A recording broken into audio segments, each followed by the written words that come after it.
क्या बिहार की राजनीति के सबसे ग्लैमरस और युवा चेहरे यानी चिराग पासवान ने एक साथ कई सियासी निशाने साधकर पूरे देश की राजनीति में खलबली मचा दी है।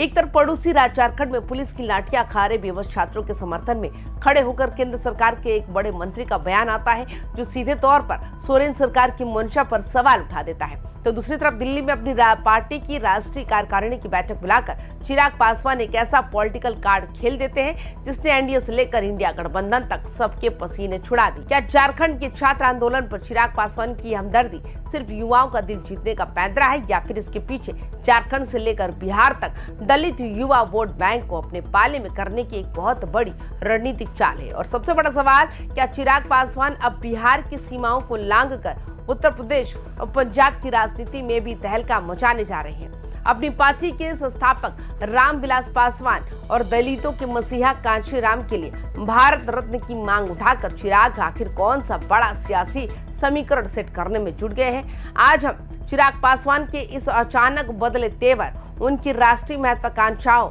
और इसके पीछे छिपे इनसाइड पॉलिटिकल एनालिस्ट को पूरी तरह से गहराई से समझने वाले हैं, जिसे देखकर आप भी सोचने पर मजबूर हो जाएंगे कि क्या चिराग पासवान एनडीए के भीतर रहकर अपनी एक नई और आजाद सियासी पहचान गढ़ रहे हैं। नमस्कार, आप देख रहे हैं वाइबिन बिहार झारखंड। मैं हूं आपके साथ मुदिता त्रिपाठी।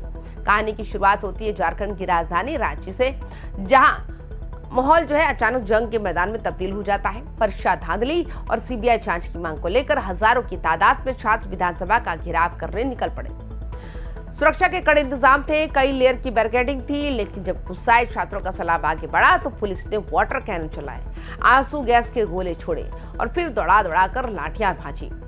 दर्जनों छात्र लूलुहान हुए, लेकिन इसके बावजूद वे विधानसभा के गेट नंबर 1 तक पहुंचने में कामयाब रहे। जब पूरे देश में इस लाठीचार्ज को लेकर बहस छिड़ी थी, तब केंद्र की एनडीए सरकार में कैबिनेट मंत्री चिराग पासवान ने एक ऐसा बयान दे दिया जिसने इस पूरे मुद्दे का रुख ही पूरी तरह से मोड़ दिया। चिराग पासवान ने इस बात पर सबसे गहरा ऐतराज जताया कि जब देश या राज्य में कोई युवा या छात्र अपने हक की लड़ाई लड़ने सड़क पर उतरता है तो हमारा राजनीतिक तंत्र उसे तुरंत किसी न किसी खांचे में बांट देता है। दिल्ली के जंतर मंतर का जिक्र करते हुए ये बात सामने आई कि कैसे छात्रों के मंच का इस्तेमाल विपक्षी पार्टियां अपने फायदे के लिए करने लगती हैं।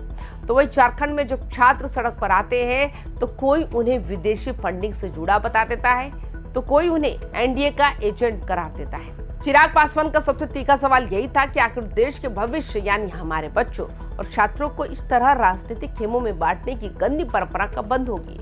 प्रदर्शन कर रहे लोग कोई पेशेवर आंदोलनकारी या अपराधी नहीं है, वे हमारे अपने बच्चे हैं। अगर वे किसी बात से नाराज है तो सरकार को बंद कमरों से बाहर निकलकर वाटर कैनन और लाठियों को किनारे रखकर उनसे सीधे मेज पर बैठकर बात करनी चाहिए। मुख्यमंत्री और संबंधित मंत्रियों को खुद सामने आकर छात्रों का दर्द सुनना चाहिए और समाधान निकालना चाहिए। लेकिन वास्तव में ये चिराग पासवान का बहुत बड़ा पॉलिटिकल मास्टर स्ट्रोक है। झारखंड में इस वक्त हेमंत सोरेन की सरकार है और वहां छात्र आंदोलन पूरी रफ्तार पर है। चिराग पासवान बहुत अच्छी तरह जानते हैं कि झारखंड में बिहार के लोगों की और खासकर दलित युवा वोटरों की एक बहुत बड़ी तादाद है। छात्रों के मुद्दे पर संवेदनशीलता दिखाकर चिराग पासवान ने एक तरफ सोरेन सरकार को कटघरे में खड़ा कर दिया कि वो संवादहीनता की शिकार है, और दूसरी तरफ पूरे पूर्वी भारत के युवाओं के बीच खुद को एक ऐसे नेता के रूप में स्थापित कर लिया जो सत्ता में रहते हुए भी व्यवस्था की कमियों पर बोलने से नहीं चूकता।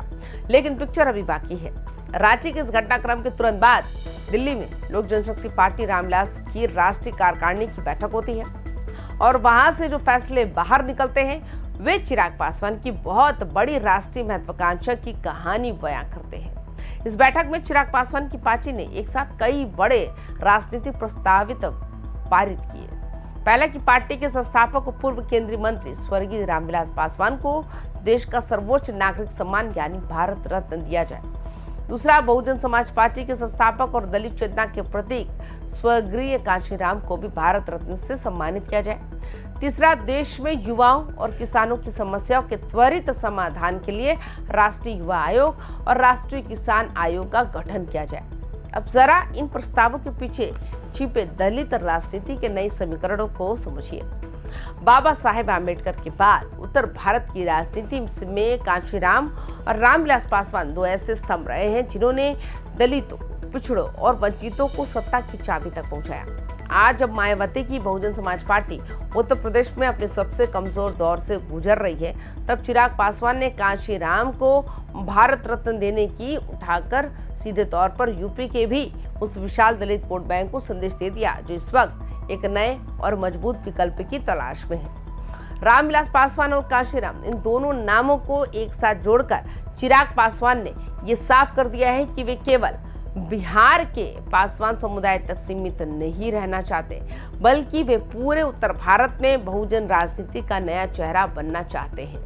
और इसी रणनीतिक सोच का अगला और सबसे चौंकाने वाला कदम है उत्तर प्रदेश और पंजाब के आगामी विधानसभा चुनावों में उतरने का बड़ा ऐलान। चिराग पासवान ने साफ शब्दों में कह दिया कि उनकी पार्टी लोजपा रामविलास अब सिर्फ बिहार की पार्टी नहीं रहेगी।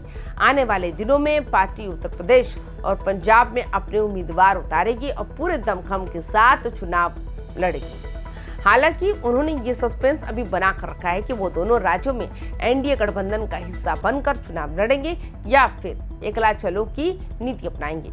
उन्होंने कहा कि गठबंधन का रूप रंग बाद में तय होगा, लेकिन पार्टी का चुनाव लड़ना पूरी तरह तय है। अब जरा सोचिए, उत्तर प्रदेश में बीजेपी का पहले से ही अपना मजबूत आधार है और पंजाब में समीकरण बेहद उलझे हुए हैं।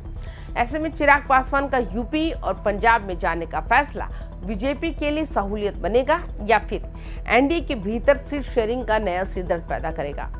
अगर चिराग पासवान यूपी में बीजेपी के साथ मिलकर लड़ते हैं तो वे बीजेपी को वो दलित वोट बैंक दिला सकते हैं जो बीएसपी से छिटक रहा है, लेकिन अगर बीजेपी उन्हें भाव नहीं देती तो चिराग पासवान अपने बलबूते चुनाव मैदान में उतरकर एनडीए की गणित को बिगाड़ भी सकते हैं। ठीक वैसे ही जैसे 2020 के बिहार विधानसभा चुनाव में उन्होंने अकेले लड़कर जेडीयू को भारी नुकसान पहुंचाया था।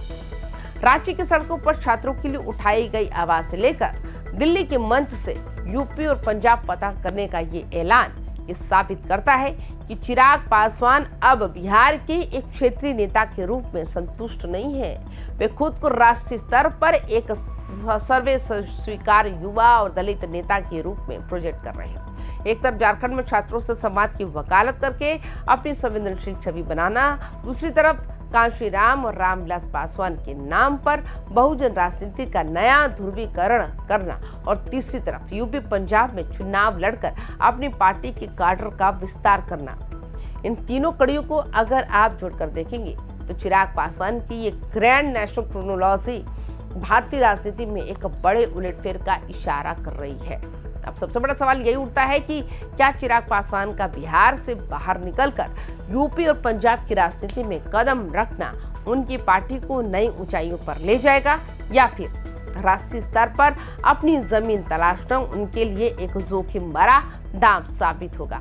और क्या छात्र आंदोलनों को राजनीति से अलग रखने की उनके ये अपील देश की मुख्य धारा की राजनीति को कोई नई दिशा दे पाएगी? चिराग पासवान के इस बड़े राजनीतिक दांव, यूपी पंजाब में उनके चुनाव लड़ने के फैसले और झारखंड के छात्रों पर दिए गए बयान पर आपकी क्या राय है? अपनी राय नीचे कमेंट बॉक्स में जरूर बताएं। तमाम खबरों के लिए देखते रहिए YBN बिहार झारखंड। नमस्कार।